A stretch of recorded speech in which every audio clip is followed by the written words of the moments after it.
And Krishna says, no, nobody asks. And he says, oh Uddhava, I'm atoned with unmixed bhakti. He said, I'm like, atone means, right? You put some perfume in yourself. This means atonement, right? He said, this is my perfume. This is only smell I like, right? He said, na sankam, no yoga, na dharma. I don't care about sankhya. I don't care even about yoga. Even I don't care about dharma. What does it mean? That Krishna is a dharmic? Krishna doesn't like you following religion. You do whatever you want. No, he says, nas svadhyas tapastyago. I don't need your tapasya. I don't need your renunciation. Until yatha bhaktir mamorjita. Until there is bhakti. So these things are empty for Krishna unless there is bhakti. And what is bhakti? Bhakti is our motive. And therefore in the beginning, Krishna says, I will award you according to your motives. I will not award you according to your actions. I will not look on the artificial things. I'm sorry, I'm not artificial, but there's something on the top. External, superficial, yes, superficial, external things. Because this is just superficial. You don't make show in front of me. I don't need your show. I need real relationships. That's what Krishna wants. The next verse, he says, after one verse in 11:22, he says, neither dharma satya dayopito vidyava tapasanvita mad bhaktya petam atmanam nasamyak prapunatihi. Srimad Bhagavatam 11:14-22. Neither dharma endowed with honesty and mercy, nor knowledge obtained with a great penance can completely purify one's consciousness if they are bereft of loving service to me. Right? So Krishna says about very nice qualities, right? Honesty, religiosity, what else is there? Vidya, knowledge, right? And again, Krishna rejects it. He said, if there is no bhakti, this vidya it's not complete knowledge. If there is no bhakti, there is no complete renunciation. If there is no bhakti, it's not satya. It's not complete honesty. Why is like that? Because all of these good qualities can be used for myself. I can be proud of myself. Oh, I'm so dharmic. I'm such a good person. I'm so nice. And I can be proud like that for years and years. But Krishna says what? In third verse of Shikshashtaka. He says what? Trinadapi sunichina tarorivasa hishnana amanina banadana kirtaniya sadahari. You will be able to connect with me. You will be able to chant holy name. You will have real taste only when you will have humility. Humility means I left aside my identification. Me, mine, mine. I'm this, I'm that. I'm good, I'm bad. And Krishna will, life after life, will put you in such situation that you will not be looking good. If you are proud with your religiosity, if you are proud with yourself. And you can see there are so many situations when Yudhishthira, who didn't lie in his life, was put in this kind of situations when he was not sure what is actually dharma right now. Or when Draupadi was undressed, they tried to undress Draupadi. Yudhishthira, the most rightful, righteous man, was basically gambled her away, right? So Krishna will put us in these positions all the time, or Maya Devi will put us in these positions if we don't understand. That's not the essence to be religious. That's not the essence just to be nice, which is very nice to be nice. It is very good, but it's still karma. Karma, it means, we already read it. Karma means birth and death. This life you are very pious, next life Maybe not. So what? And the result of it, okay, you're very pious, you will go to heavenly planets, enjoy there, and then fall back. So this is not a very good deal. And Krishna says, that's why I'm not pleased with all these things by itself. Without the right motivation, without bhakti, I'm not pleased with these things. And next in verse 11, 14, 26, again after 2 verses, Krishna speaks about it. And unfortunately, Srila Prabhupada didn't manage to comment on this verse because he stopped his commentaries in 10th canto. So, but Bhaktivinoda Thakur and his Jaiva Dharma gives amazing commentary on this verse, and I will read a little bit from there, and then I will stop. I'm sorry that I didn't read from Srila Prabhupada today very much. I apologize for that. So, the verse from Bhagavatam, Yatha yathama parimarjate so mam punyagata shravana bhidanai tatha tatha pashyanti vastu sukshmam chakshuryathavañjana samprayuktam. So he says, when a diseased eye is threatened with medicine ointment, it gradually recovers its power to see. Similarly, as a conscious living entity cleanses himself of material contamination by hearing and chanting the pious narrations of my glories, he regains his ability to see me, the absolute truth, in my subtle spiritual form. So it's a very interesting verse. Again, we can repeat it together. Let's read it together, that for sure, we're sure that we understand what is talked about. Let's read together. When a diseased eye is threatened, please, with medicine ointment, it gradually recovers its powers to see. Similarly, as a conscious living entity cleanses himself of material contamination by hearing and chanting the pious narrations of my glories, he regains his ability to see me, the absolute truth, in my subtle spiritual form. It's amazing verse, very important for all of us. So what it speaks? It speaks about sadhana. That we can see Krishna only when we really purify our hearts by hearing and chanting, by direct spiritual activities.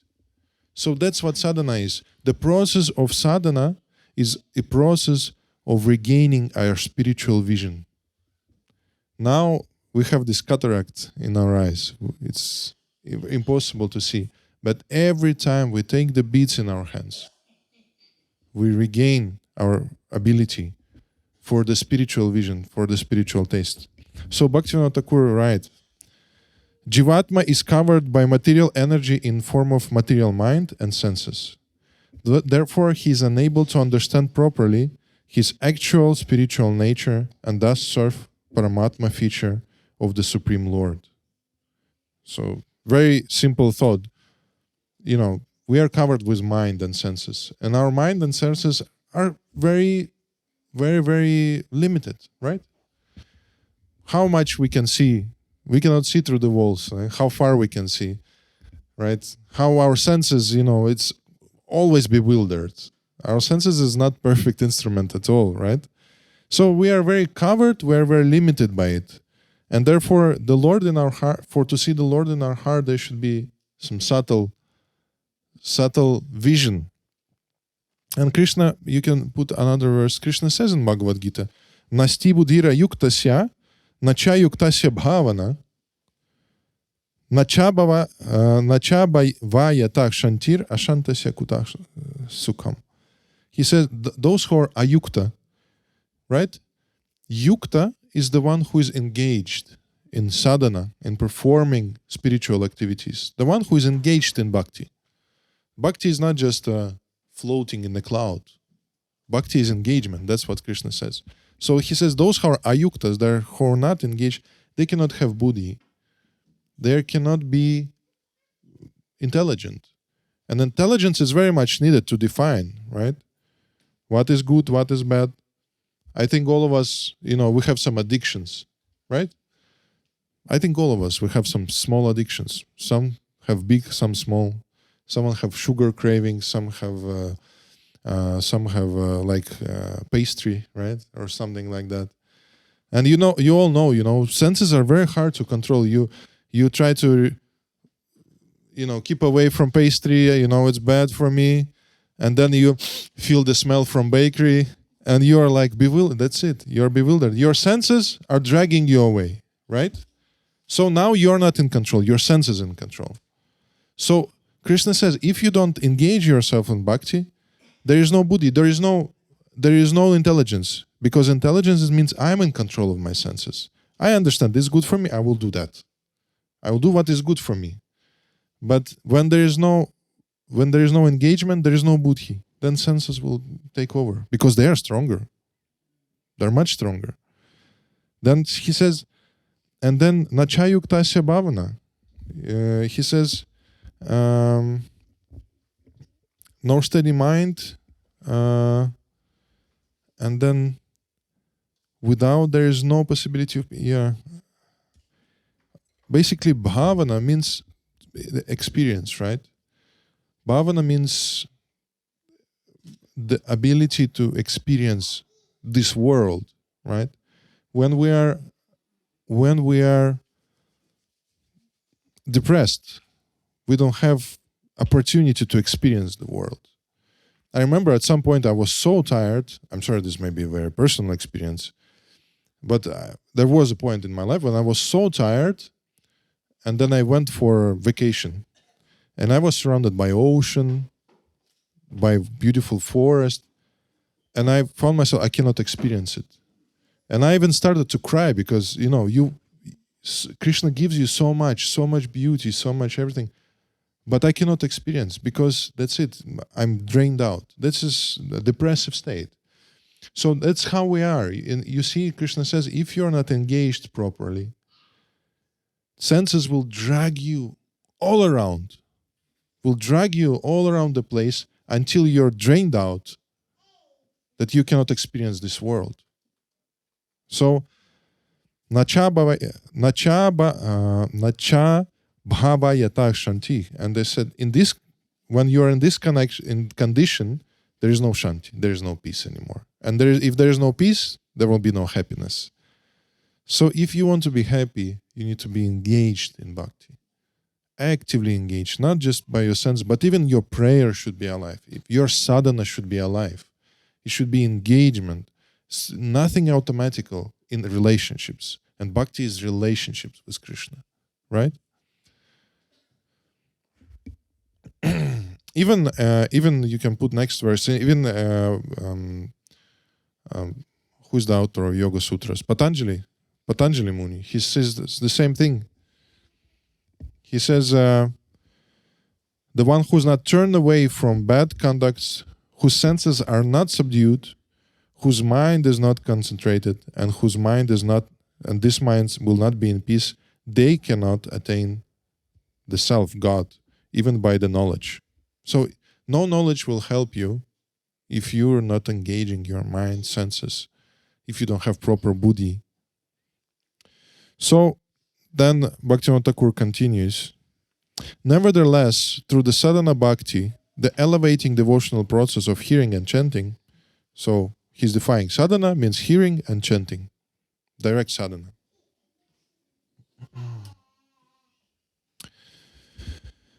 I'm sorry. The elevating devotional process of hearing and chanting, jiva gains spiritual strength. So jiva, your soul gaining strength, which concomitantly weakens the grip of material energy upon him. which the decrease of material influence, the original nature of jiva, comes into brighter focus, and direct perception of Ishvara, activity in relationships to Ishvara, becomes more distinct and natural. So it's interesting, right? We perform more sadhana, we do more hearing and chanting, the grips of Maya becomes weakened. You know, like, we don't have power. We don't have power. Who we are? We are just a small particle. It's like, you know, how you call this? How you call this insect? So I remember in childhood, you know, this small red one with the black face with the spots on the ladybug. Yeah, I remember in childhood, you catch the ladybug and keep it. It cannot bite you, right? The ladybug cannot bite you much, so you can hold it, and then when you will so, you just release it and it's flying, right? So Maya is doing the same, right? You cannot bite Maya much, right? You cannot do anything to Maya, so she's holding you and waiting. You listening. Are you performing your sadhana there? Are you chanting? Are you chanting Hare Krishna there or not? Are you listening about Krishna? If there is no sound of holy name, it's just holding you there. But if you start to chant, you start to purify with the spiritual, it starts to releasing you, right? And eventually it will say, okay, fly. Because you will fly at the right direction. She need to be sure that you will fly at the right direction, right? So I think you already understood that's the main thought of this lecture, that you know that these two things go hand to hand. Like, we cannot be just religious, you know, we cannot be just pious or purely spiritual, you know, we are living in this material world, we're there. But if we perform our sadhana, it will be tasty for us to hear and chant, to be in the temple. Our motives will naturally purify. We will not need to think about, oh, do I actually want this material? Not. I will just identify myself as devotee. And I don't know, you know, sometimes maybe someone experienced in the beginning, you know, when your sadhana is not stable or someone's sadhana is not stable now, maybe.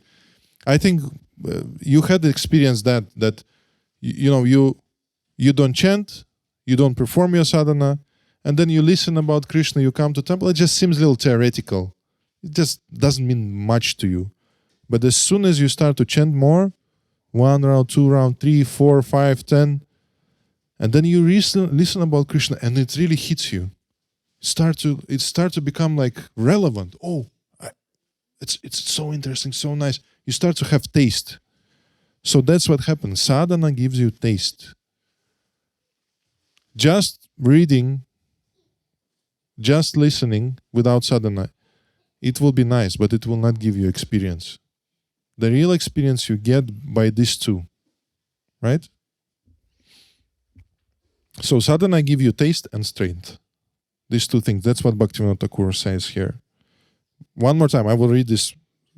Nevertheless, through sadhana bhakti, the elevating devotional process of hearing and chanting, jiva gains spiritual strength, which concomitantly weakens the grip of material energy upon him. With disease of material influence, the original nature of jiva comes to brighter focus, right? We are still diseased, but wow, it becomes brighter, the spiritual things. And perception of Ishvara and activity in relationships to Ishvara become more distinct and natural. It just becomes something natural for us.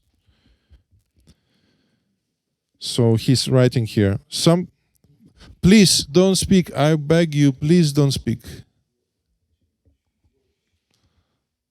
It's very hard to concentrate. It's very hard to concentrate. Thank you. Some thinkers consider one should... Okay, anyways. I think this is a very big part, but basically Bhaktivinoda Thakur speaking there about, you know, Mayavadis and those who think that just by meditation, not engaging in devotional process, just by, you know, thinking, well, I will be able to free myself from my clutches of Maya just by wanting it. And then Bhaktivinoda Thakur says, you know, listen, you cannot get of the prison just by, thinking I'm about to get out. Yes, just by thinking process.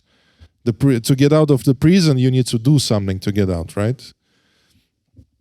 And it's not possible to just, imagine that I'm out of the prison. So that's what he's basically telling there. We don't practice, we think, okay, but that doesn't work like that. And then Bhaktivinoda Thakur says, nevertheless, if somehow or other cultivates even slight interest in the spiritual activity of devotional service to the Ishvara by regularly taking darshan of his deity form and hearing Lila Katha narrations of Ishvara's pastimes, then he can very soon perceive the transcendental form of deity. The devotional process of hearing and chanting steadily revives his original spiritual nature, which gradually becomes firm and steady. So, now we are coming to the Lord in a deity form, and we think we see the Lord, but it's not like that. There is a concept of drishta and drashta. That is the Lord who sees us. We don't see the Lord. For us, it's mostly like a beautiful statue, which we theoretically understand the Lord is there. And sometimes we get nice experience, because still it is the Lord himself, and it's connecting with us. But he says, when there is a process of sadhana, the Lord actually reveals himself through the darshan of the deities, through any spiritual process, through hearing and chanting. Holy name becomes so tasty. It's like all your being is trying to reach holy name. So, and the Lila Katha, the Leelas of Krishna, stop being just the cartoons. Now we can think about the Leelas of Krishna. It will be not more than just a cartoon for us. We will just, there are some people who meditate every day on Krishna Leela. So they're watching cartoons in their mind. It's not the real Krishna who giving his darshan to them. It's not possible like that. Krishna really needs to reveal himself to you. So, and Jiva Goswami actually says that before that, the Krishna actually in his spiritual form reveal it to you. Lila Katha is just a theory. So we need to get this understanding. So Krishna purifies us. The more sadhaka grows in the purity and spirituality, the more he progresses along the path of realizing his inner bhav, true spiritual mood and identity in relationships to the Lord.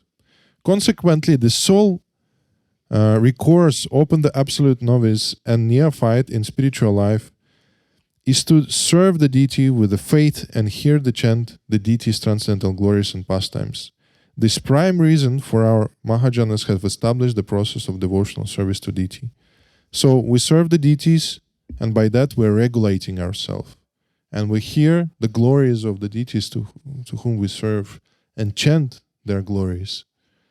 And we associate with people who already realize that, who already experience that, and it becomes a complete process. Because if we will just, take the one process, the bhakti will be almost impossible. Bhakti will be very hard. The experience of bhakti will be almost impossible. So if we want to experience bhakti, I don't want to overload you. But it is a holistic thing. So to not overload you, I will come back to the same point. Sadhana. Sadhana needs to be there. If there is no sadhana, then there is no experience. And then, of course, Premanjana charita bhakti vilochanena shantach sadaiva hridayeshu vilokayanti yachama sundaram achintya guna svarupam govindam adipurusham tamaham bhajami. He says, Brahma says, I worship Lord Govinda, who is endowed with inconceivable potencies. He is perceived within the heart of his eternal form of Shamasundara by pure saintly souls whose eyes have been anointed with the salve of unalloyed love and devotion for him. So these two shlokas, right? In the first shloka of Srimad Bhagavatam, Krishna says, By sadhana, I put away this blindness, material blindness, and give you spiritual eyes. And here Brahmaji says, eventually, your eyes will be also anointed with this balm of love to Krishna. So that's what sadhana does. Take away our spiritual blindness and give us this beautiful balm to cure our eyes, right? From this blindness. So this is the process of sadhana, regaining our spiritual vision. And that's the only way how we can do it. Yeah, we have 5 more minutes before we do our chanting session. And I would like to hear from you if you have some questions or things you want to add. Prakash Prabhu, what do you say?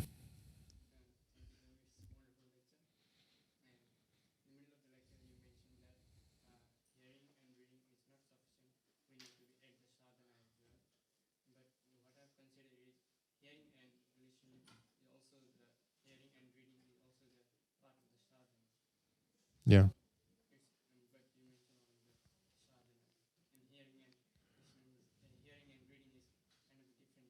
Yeah. Hearing and reading is the same. So the question is, I said that only hearing and reading is not enough because, and he said this is part of sadhana, and yes, it is. That's what I was telling on the lecture. But sadhana is hearing and chanting, right? Hearing and reading is the same.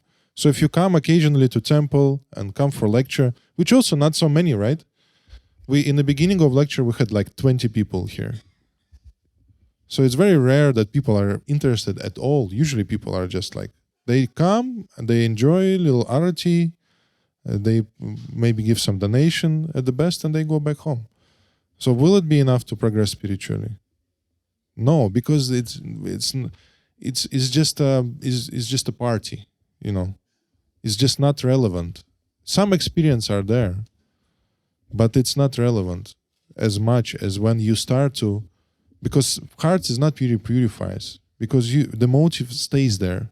Different motives are staying there in the heart, because you don't do any effort to gain the pure motive, right? Like when this example with the ink, right? Ink in the cup, and we pour the milk.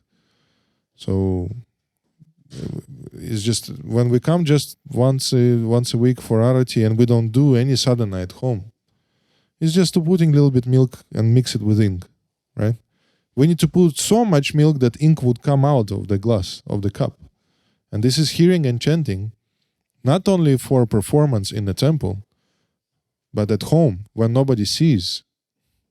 That's the hardest thing, to put your phone away and not watch Instagram reels anymore, and to actually show your motivation. Oh, Krishna, I really want to get connection with you. That's the hardest thing, right? To come to the temple, I really appreciate each and every one of you. But it's not as hard as to wake up every day. Like we have our japa club. Devotees wake up every day. 5 o'clock, they are already there, chanting their rounds. That's the hardest thing. And Krishna appreciates it. He says that. We already read so much about it. That's what I meant by that.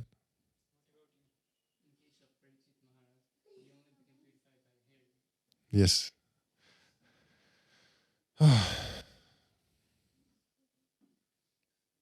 He says, what about Parikshit Maharaj? He get purified by hearing. Was it did he came for Sunday program once a week and was hearing like that? It was not Sunday program lecture. For how many days Parikshit Maharaj was listening? 7 days, continuously 24/7. Right? That was hearing. Yeah, of course, every process of Krishna consciousness is so powerful, can give you bhakti separately. But then you need to be so dedicated to the process. And who have these qualities nowadays? Therefore, without holy name, Harinam, Harinam, Harinam eva kevalam. Kolo nasti nasti gatiranyatha. In Kali Yuga, there is no people who can sit for 7 days and hear like that.